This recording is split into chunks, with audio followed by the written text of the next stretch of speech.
വൈകുന്നേരം എന്തുണ്ടാക്കണം എന്നിങ്ങനെ ആലോചിക്കുമ്പോഴാണ് നെയ്പ്പത്തലിൻ്റെ ഒരു ചിന്ത മനസ്സിലേക്ക് വന്നത് കേട്ടോ. പക്ഷെ നമുക്ക് പെട്ടെന്നൊരു നെയ്പ്പത്തൽ ഉണ്ടാക്കണമെങ്കിൽ എങ്ങനെ ചെയ്യുക?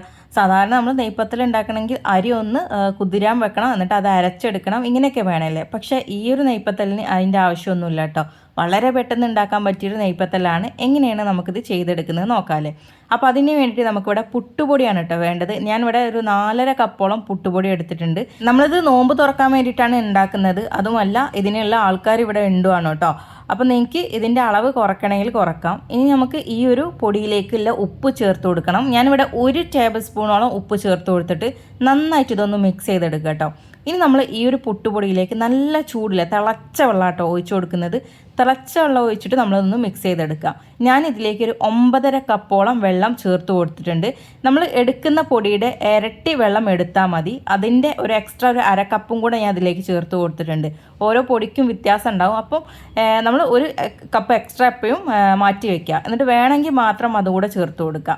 അപ്പോൾ ആദ്യം നിങ്ങൾ 9 കപ്പ് ചേർത്ത് നോക്കുക. അത് പോരെങ്കിൽ മാത്രം 1/2 കപ്പും കൂടെ ചേർത്ത് കൊടുക്കുക. നമുക്കിത് ഒരു 5 മിനിറ്റോളം ഒന്ന് അടച്ചു വെക്കാം. ആ സമയം കൊണ്ട് നമുക്ക് തേങ്ങ ഒന്ന് ഒതുക്കിയെടുക്കാണ്ട്. ഞാനിവിടെ 2 കപ്പ് തേങ്ങ എടുത്തിട്ടുണ്ട്.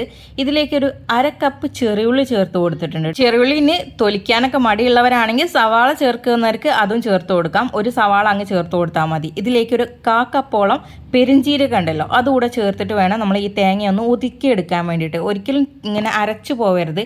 ഇതുപോലെ ജസ്റ്റ് ഒന്ന് ഒതുങ്ങി കിട്ടിയാൽ മാത്രം മതിയേ. നമ്മളവിടെ പുട്ടുപൊടി വെള്ളം ഒഴിച്ചിട്ട് വെച്ചിട്ടുണ്ടായിരുന്നു. 5 മിനിറ്റ് കഴിഞ്ഞിട്ടുണ്ട് കേട്ടോ. ഈ 5 മിനിറ്റ് കഴിയുമ്പോഴേക്കും ആ വെള്ളമൊക്കെ ഇതിലേക്ക് കുടിച്ച് വന്നിട്ടുണ്ടാവും. അപ്പോൾ കറക്റ്റ് പാകത്തിന് വന്നിട്ടുണ്ടാവും. ഇനി നമുക്കിത് നന്നായിട്ടൊന്ന് കുഴച്ചെടുക്കണമല്ലോ. അപ്പോൾ അതിന് വേണ്ടിയിട്ട് ഒരു തട്ടിലേക്ക് ഞാൻ മാറ്റി കൊടുക്കുന്നുണ്ട്.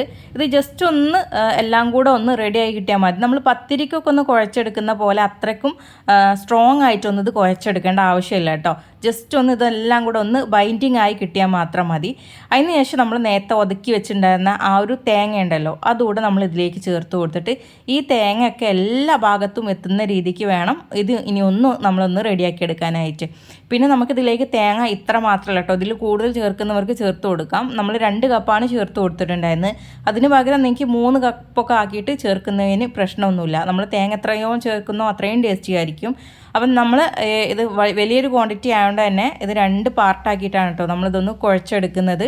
ഓരോ പൊടിക്കും ചിലപ്പോൾ വ്യത്യാസം ഉണ്ടാവും. അപ്പോൾ അതിനനുസരിച്ച് നിങ്ങൾക്ക് ആവശ്യമുണ്ടെങ്കിൽ മാത്രം കുറച്ച് വെളിച്ചെണ്ണ ഒന്ന് കയ്യിൽ തടവിയിട്ട് ഇങ്ങനെ കുഴച്ചെടുക്കണമെങ്കിൽ അങ്ങനെ ചെയ്തെടുക്കാം കേട്ടോ.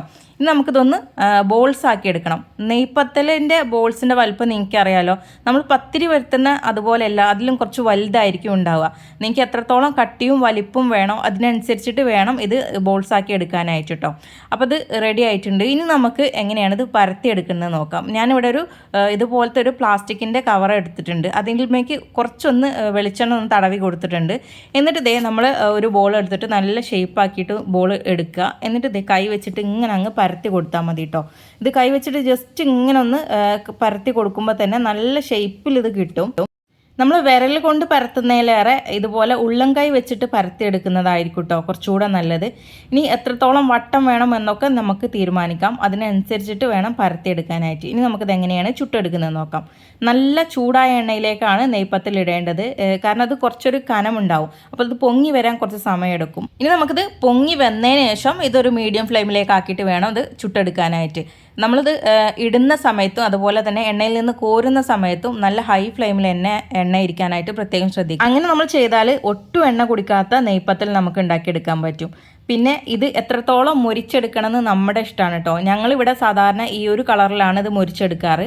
ചിലർ വൈറ്റ് കളറിൽ തന്നെ എടുക്കാറുണ്ട്. അതൊക്കെ നമ്മുടെ ഇഷ്ടമാണ് കേട്ടോ. ഇവിടെ ശരിക്കും ഇതുപോലെ നല്ല മുരിച്ചിലുള്ള നെയ്പ്പത്തലാണ് എല്ലാവർക്കും ഇഷ്ടം. ഇത് നമുക്ക് നല്ല ചിക്കൻ കറിയുടെയും ബീഫ് കറിയുടെയും ഒക്കെ കൂടെ കഴിക്കാൻ പറ്റിയ ഒരു ഐറ്റമാണ്. ഇതൊന്നുമില്ലാതെ വെറുതെ ചായയുടെ കൂടെ കഴിക്കാനും നല്ല ടേസ്റ്റിയാണ് കേട്ടോ.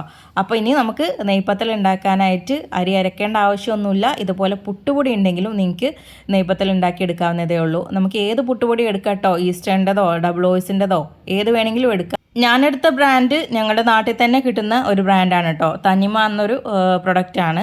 അപ്പോൾ നിങ്ങൾക്ക് ഇഷ്ടമുള്ളത് എടുക്കാം. അപ്പോൾ ഈ ഒരു വീഡിയോ നിങ്ങൾക്ക് ഇഷ്ടപ്പെട്ടെന്ന് വിചാരിക്കുന്നു. ഇഷ്ടപ്പെടുവാണെങ്കിൽ ലൈക്ക് ചെയ്യാനും അതുപോലെ ഷെയർ ചെയ്യാനും മറക്കരുത്. ഈ ഒരു ചാനലിലേക്ക് ആദ്യമായിട്ട് വരുന്നവരുണ്ടാവും. അങ്ങനെയുള്ളവരാണെങ്കിൽ ചാനൽ ഫോളോ ചെയ്യാനും കൂടെ മറക്കരുത് കേട്ടോ. അപ്പോൾ എല്ലാവർക്കും താങ്ക്സ് ഫോർ വാച്ചിങ്.